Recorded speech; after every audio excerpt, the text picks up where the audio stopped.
తల్లికి వందనం అమ్మఒడి అని పిలువబడే ఈ యొక్క తల్లికి వందనం ఎన్ని మంది పిల్లలు ఉంటే అన్ని మంది పిల్లలకి 15,000 చొప్పున సంవత్సరానికి ఈ యొక్క టీడీపీ ప్రభుత్వం ఇవ్వనుందని చెప్పడం జరిగింది. సో దానికి సంబంధించి విడుదల తేదీ మీద కూడా అప్డేట్ అనేది రావడం జరిగింది.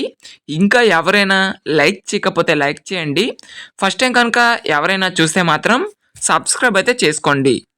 ఇక్కడ చూసుకున్నట్లయితే జూన్లోగా తల్లికి వందనం ఎన్నికల్లో ఇచ్చిన హామీలకు వరుసగా అమలు చేస్తూ వస్తున్న ఎన్డీఏ ప్రభుత్వం మరొక కీలక నిర్ణయం తీసుకుంది. ఏమనే విషయానికి వచ్చినట్లయితే వచ్చే విద్యా సంవత్సరం మొదలయ్యే లోపల తల్లికి వందనం అమలు చేయాలని మంత్రి మండలి నిర్ణయించింది అని అయితే చెప్పడం జరిగింది. ఎన్నికల్లో ఇచ్చిన హామీ మేరకు ప్రతి ఇంట్లో పాఠశాలకు వెళ్ళే పిల్లలు ఎంతమంది ఉంటే అంతమంది విద్యార్థులకు ఏడాదికి 15,000 చొప్పున ఇస్తామని చెప్పడం జరిగింది. సో ఇది మనకి ఉన్న ఇన్ఫర్మేషన్ అనమాట. అంటే తల్లికి వందనానికి సంబంధించి జూన్ లోపు ఎప్పుడైనా ఈ యొక్క పథకం రిలీజ్ చేసే అవకాశం ఉంది. సో ఇది ఇన్ఫర్మేషన్ అనమాట.